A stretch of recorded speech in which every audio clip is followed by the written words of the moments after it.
Assalamualaikum warahmatullahi wabarakatuh. Perkenalkan, nama saya Muhammad Rusli Hamdani dari STAI Al-Masturiyah Sukabumi. Saya sini akan menyampaikan video pembelajaran terkait fikih muamalah di jurusan Pendidikan Agama Islam semester 3 Sekolah Tinggi Agama Islam Al-Masturiyah Sukabumi. Selamat menyaksikan. Assalamualaikum warahmatullahi wabarakatuh.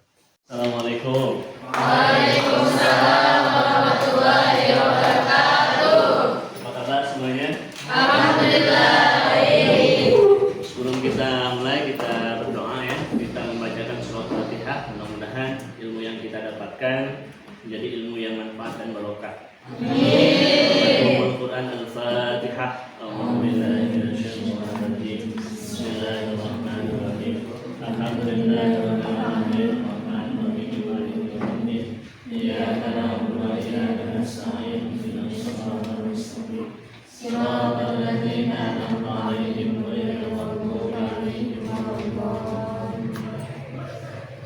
Oke, rekan-rekan mahasiswa yang Bapak banggakan, terima kasih atas kehadirannya. Untuk absen nanti di akhir perkuliahan akan absen.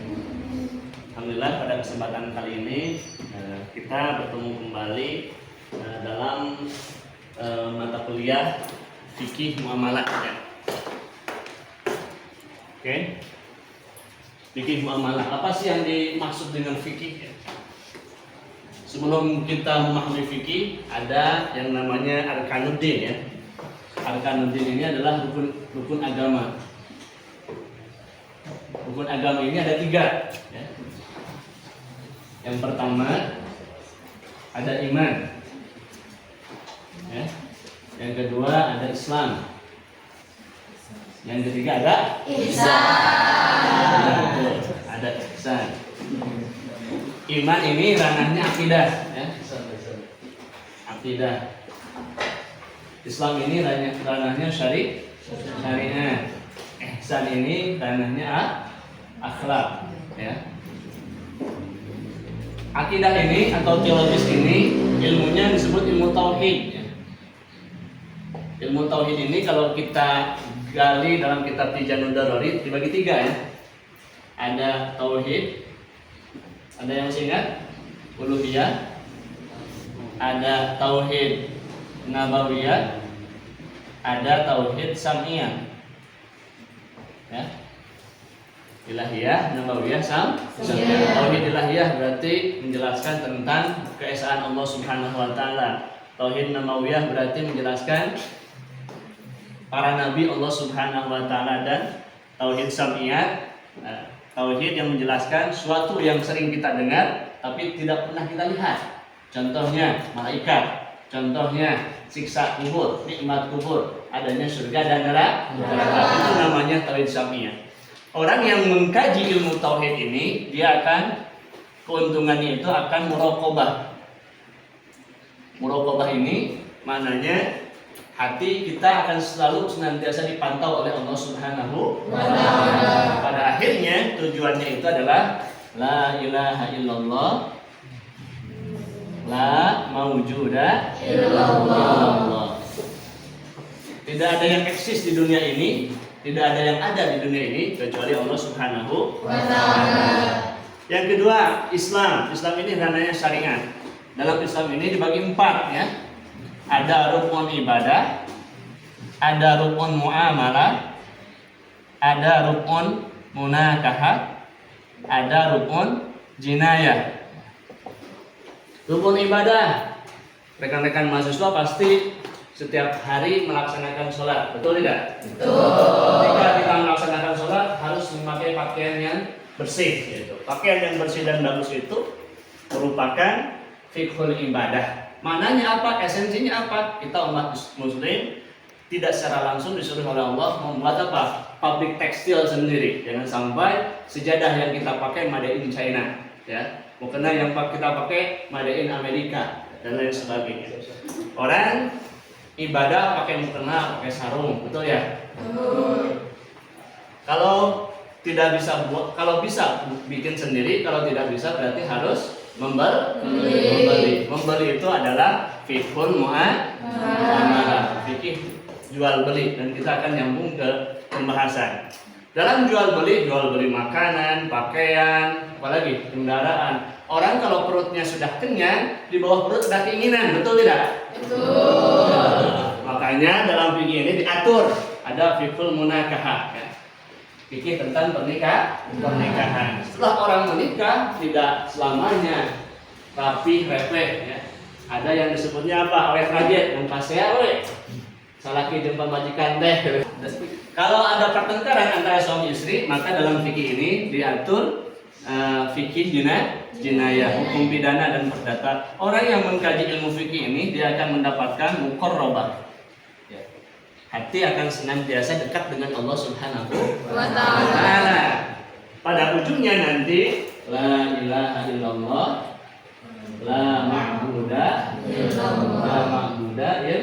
illallah. Oke ya. Yang ketiga dalam rukun agama ini ada ihsan. Ihsan ini ranahnya akhlak, ilmunya tasawuf. Tasawuf ini bagi tiga.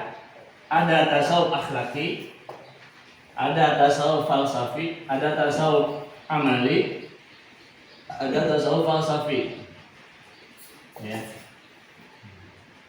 Tasawuf akhlaki berarti tentang akhlak, tokohnya Imam Junaid al-Baghdadi, ya.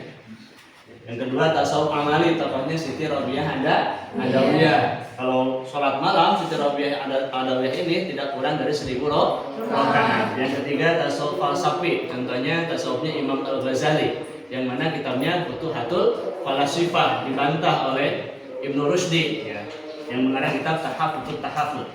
Orang yang mengkaji ilmu tasawuf dia akan mendapatkan ma'rifat.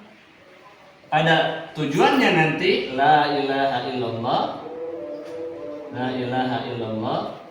la mahbuba illallah.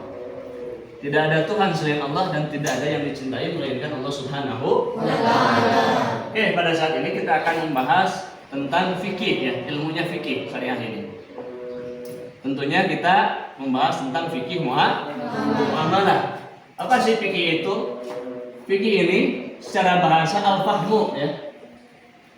Memahami dengan pemahaman yang dalam, namanya fikih. Dasarnya dalam Al-Qur'an, Rabbi shrahli sadri wa yassir li amri wahlul 'uqdatam min lisani yafqahu qawli. Ada kalimat yafqahu qawli. Yafqahu qawli adalah pemahaman yang dalam. Yang kedua, fikih secara istilah. Yang akan Bapak sampaikan hanya satu saja menurut Imam Jamakhsyari, ya. Imam Jamakhsyari. Fikih ini disebut al-fiqhu wa al-ahkamu fi ahkami syari'ati bi ahkami syari'ati al-adillati at-tafsiliyati. Nah, itu ya. Itu pengertian fikih secara istilah yang dikemukakan oleh Imam Jamakhsyari. Fikih adalah hukum-hukum yang berkaitan dengan syariat, ya, yang mana di dalamnya terdapat dalil-dalil yang terperinci. Itu pengertian fikih secara etimologi, secara bahasa dan secara istilah atau terminologi. Fikih muamalat ini adalah fikih yang membahas tentang interaksi manusia, khususnya pada masalah jual beli dan yang lainnya. Untuk RPS-nya nanti Bapak share, ya. Di sini bisa dilihat oleh kawan-kawan RPS fikih muamalah ini. Nah, ini RPS-nya bisa